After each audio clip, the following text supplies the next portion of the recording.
1962 Sino-India War over border disputes is one of the most bizarre wars in modern history. The Chinese book, The Lure of Murdoch in Tibet, described the final result of the war, saying, "The victor got everything the loser had except being called a loser. The loser got everything the victor had except being declared the victor." Although the Chinese People's Liberation Army won on the battlefield, India got everything it wanted and more. China did not win anything.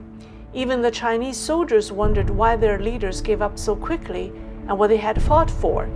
The answer lies in the CCP leaders' twisted motivation for war. Hello everyone, welcome to Leisrealtalk. I'm Lei. The border between China and India is 2,000 kilometers long, and the two countries have a long history of disputes. From 1913 to 1914, British India, the government of Tibet, and the Republic of China negotiated the eastern section of the border. The ROC government couldn't accept the agreement and withdrew from the talks. The Tibetan government and British India signed a treaty that delineated the McMahon Line and assigned an area of 90,000 square kilometers of southern Tibet to British India.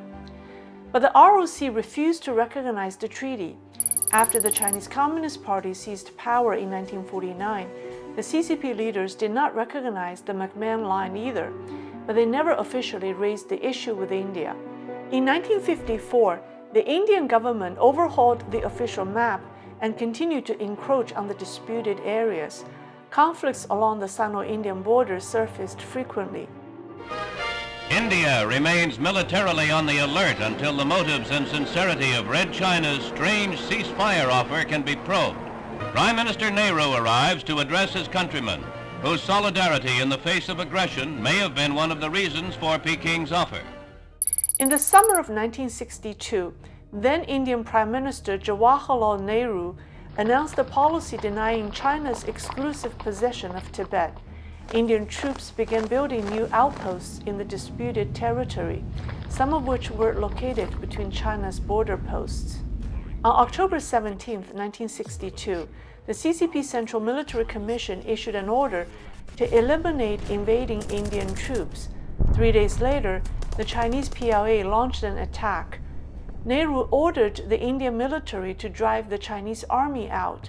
A full-scale war between the two countries broke out. Zhang Guohua and He Jiachan, commanders of the Tibetan military region, led the Chinese troops in the attack. The Indian army was quickly defeated. The Chinese PLA regained control over the territories that India occupied.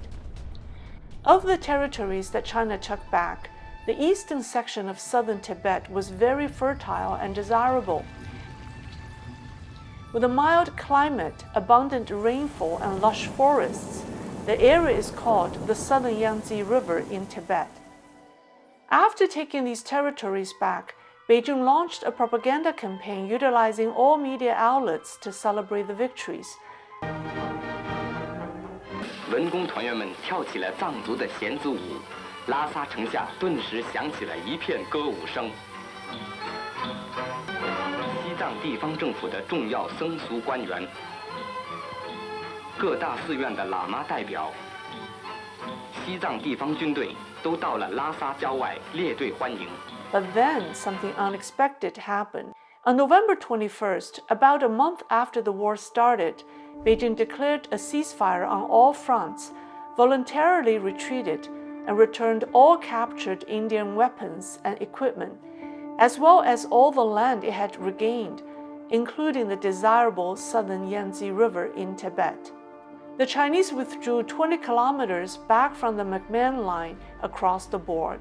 In his book, India's China War, Neville Maxwell writes that the sudden announcement by Beijing of a unilateral and unconditional withdrawal at a time when the Chinese army achieved major victories shocked the world.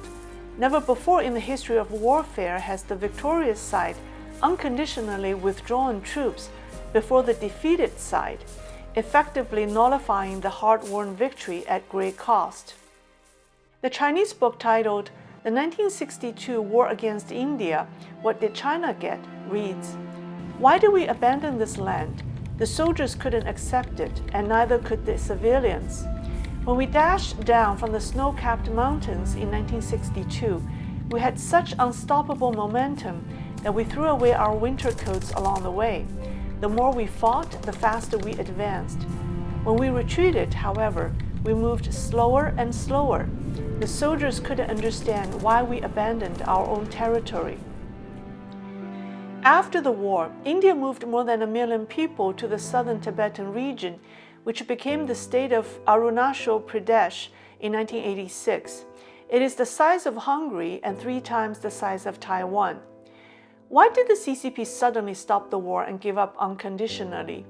This brings us the ultimate question why Mao Zedong launched the war in the first place. In 1958, Mao launched his most ambitious campaign to date, the Great Leap Forward. After his Great Leap Forward movement in 1959, China suffered the greatest man-made disaster in human history, the Great Famine.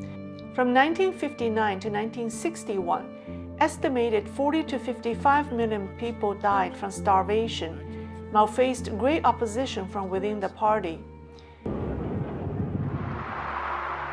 From January 11th to February 7th, 1962, the CCP held a 7,000 people conference that addressed the disaster, and Mao was forced to recognize his mistakes. According to the diary of Deng Yingchao, the wife of Chinese Premier Zhou Enlai, many leaders asked Chairman Mao to step down.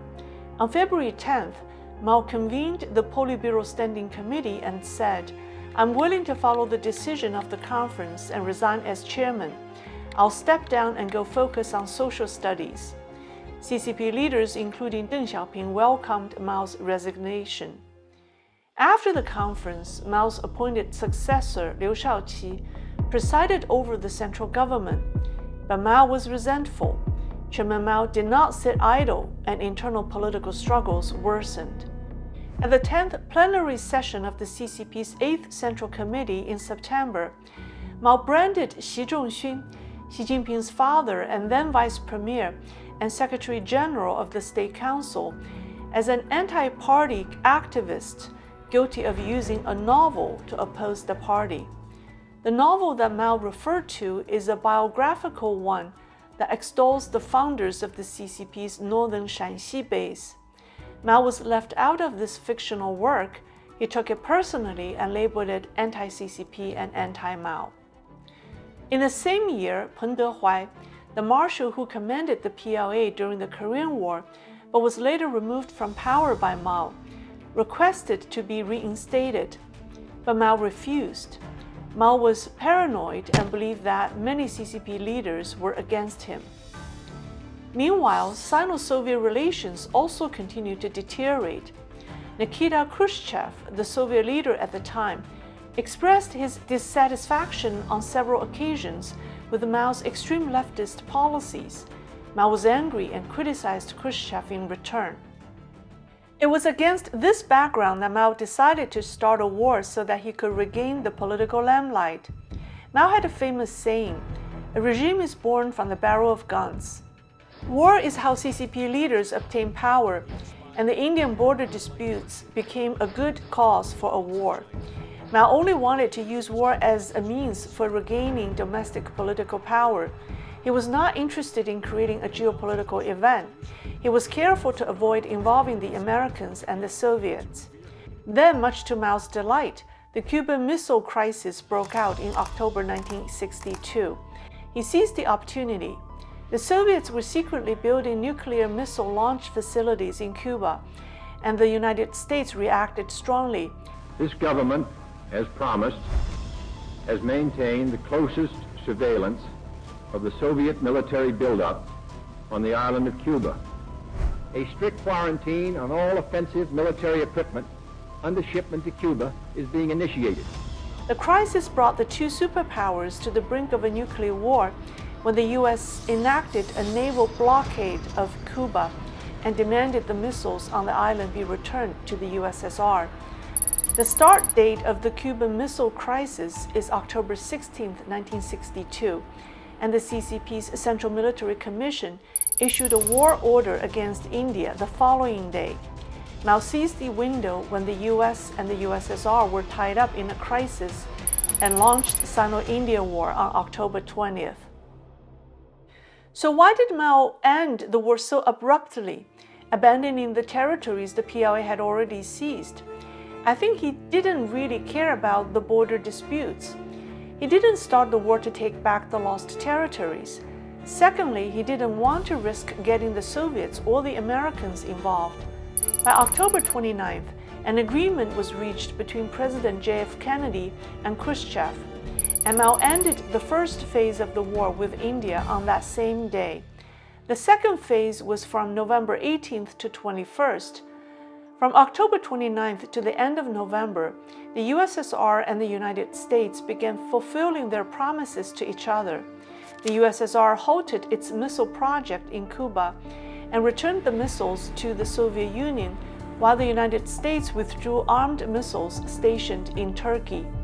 The fast resolution must have come as a surprise to Mao Zedong, and he abruptly ended the Sino-Indian War on November 21st, when the Cuba crisis was over. This is the last video of the three-part series that analyzes CCP leaders' motivation for waging war. As you can see, CCP leaders do not care about winning or losing, nor the cost of a war. Launching war is only a tool for them to achieve some ulterior motives. The Korean War enabled the CCP to develop the Chinese Air Force and the aviation industry.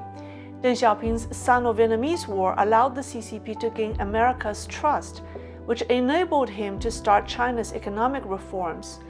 The Sino-Indian War of 1962 was a tool that Mao used to regain political power amid CCP infighting. I hope this series offers insight into the current situation in the Taiwan Strait. What's Xi Jinping's motivation for war? Please leave me comments and subscribe. We'll explore that topic another time. Thank you.